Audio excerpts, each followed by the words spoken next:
am na ni ki li nga xam ne que moo di démb yem ak alxames 6 mars 2024 à l'effet d'examiner justement la situation politique résultant du rejet par le Conseil constitutionnel des conclusions du dialogue national que le président de la République initiateur qui lui avait envoyé pour avis ma ni kon nag li nga xam ne que moo di benn kuréel nag ñoom ñoo daal di wote nag démb di daal di ñaawlu par rapport ak rejet bi nga xam ni itam rejeté nañ ko li nga xam ni itam moo daal tukkee fa nga xam ni itam mooy zaanu que jam ñaaco ma ni kon ñoom ñu daal di jàpp ni le président de la République de son côté a cru devoir prendre un décret de convocation du corps électoral pour le 24 mars 2024. Ainsi, le décret numéro 2024-704 du 7 mars 2024 fixant la période de la campagne électorale pour l'élection prévue le 24 mars ma ni kon président Macky Sall décision yi nga xam ni itam jël na ko ni daal di amal élection li nga xam ne que moo di le 24 mars ñoom ànd ñu si waaye itam ak li nga xam ne que moo di décret yi nga xam ni itam génn na ñeel campagne yi si diiru li nga xam ne que moo di fukki fan ak li nga xam ne que moo di ñaar ñoom itam ñu daal di jàpp ni ñaari événement yu yëpp dafay daal di rajouté wu par rapport ak crise bi nga xam ni itam mi ngi woon fi déjà maanaam la fixation de la présidentielle ak aussi la date justement bi nga xam ni itam moo daal di war a mën a commencer campagne ñu daal di jàpp ni ñaari événement yooyu yëpp nag dafay daal di ñëw daal di dolleeku si nga xam ne que moo di crise bi ñu daal di jàpp ni ñu war daal di war a mën a dem si li nga xam ne que moo di xoolaat les candidats spoliés surtout le cas de Karim Wade waaye defuñu ko nag li nga xam ne que moo di le conseil constitutionnel décide d'imposer une marche forcée à tout le peuple sénégalais ñoom jàpp nañ le conseil constitutionnel li mu décidé pour daal di def dafa bëgg imposer li nga xam ne que moo di sénégalais yi par rapport ak li nga xam ne que moo di sa décision by force ma ni kon nag ñoom jàpp nañ lu nu mel kenn du ko daal di nangu et que tey li ñu gën a réaffirmer seenu ko position allant dans ce sens. Alors premièrement ñoom li ñu jàpp le maintien de cette attitude de mépris affichée par le conseil constitutionnel pour des candidats qui ont été parrainés et soutenus par au moins 40% du collège électoral du pays n'est pas une posture d'inclusion créatrice de facteurs d'instabilité. Nous la dénonçons et la condamnons ma ni kon nag ñoom jàpp neen leen conseil constitutionnel daal di def da leen daal di jéppi si ñi nga xam ni itam 40% si askan wi ànd neen ak ñoom te itam loolu du nga ko nangu benn yoon te itam dañ ko daal di yóbbu si kanam yoon ak wàllu ki yonal ñaareel ba nag mooy ñoom jàpp neen nous attaquerons dès ce lundi le décret de convocation du collège électoral et de tout autre décret concernant cette élection du 24 mars pour accès justement pour excès de pouvoir devant la Cour suprême avec demande de sursis à exécution man ni kon nag ñoom jàpp nañ si loolu dinañ daal di saisir li nga xam ne que moo di dès ce lundi incha allah fa nga xam ne itam mooy zone ko Cour suprême ni li nga xam ne itam conseil constitutionnel def na ko mu daal di koy li nga xam ne que moo di yékki. Alors troisièmement ñoom neen dinañ daal di engagé seen ay militants waaye itam seen ay sympathisants ñu daal di déglu li nga xam ne que moo di le mot d'ordre bi nga xam ni itam fa seeni si daal di jàkkaarloog ak li nga xam ne que moo di le conseil constitutionnel par rapport ak décision bi nga xam ni itam jël na ko daal di abrogé justement abrogé date bi nga xam ni itam ñoom jàppoon na ko si daanu ko jam ñaajo le 2 juin.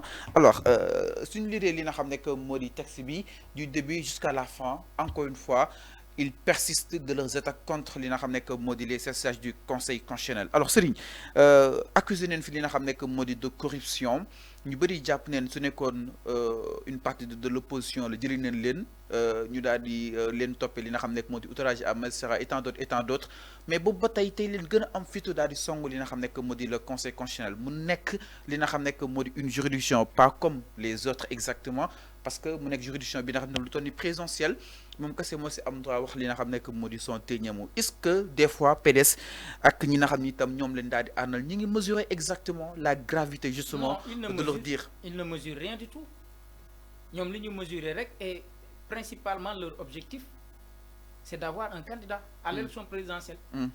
Parce que nee naa la depuis que le Karim Wade a été retiré de la liste définitive. Okay. Le PDS s'est engagé dans un combat contre le Conseil constitutionnel. Et que le président de la République devait le soutenir dans cette logique. De les soutenir. Oui. Karim Wade, bu nekkoon candidat doo dégg coow lii nañu waxante dëgg bu nekkoon candidat doo dégg lii. te ñu ngi wax ni le président de la République sax créé un nouveau gouvernement.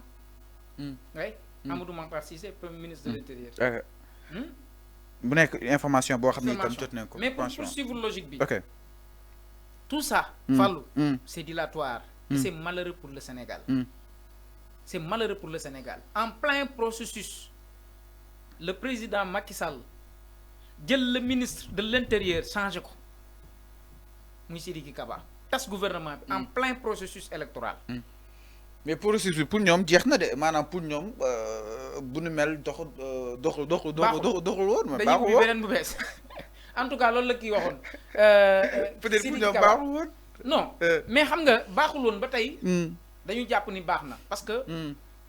conseil constitutionnel eggaguñ ci stade bu ñuy reprendre le processus électoral. ba léegi ñoom dañoo décider ni dañuy maintenir processus bi ak liste 19 candidats yi kon nga xam ni processus bi ba léegi mu ngi dox te processus électoral. ginnaaw élection lay jeex maanaam bu ñu defee recensement des votes ba déclaré ki gagné. processus électoral bi ginnaaw foofu lay yem. kon nga xam ni processus bi li ci bëri dafa li ci am gàllankoor dafa bëri. te lépp nag ci bëggi l'exécutif rek la tegu. man je ne peux pas concevoir dama ne la est-ce que Karim Wade est plus sénégalais que vous. non est-ce que Karim Wade est plus sénégalais que les autres candidats recalés dès le début. am na ñoo xam bañ leen génnee ci processus bi yàgg na. déggoo seen coow.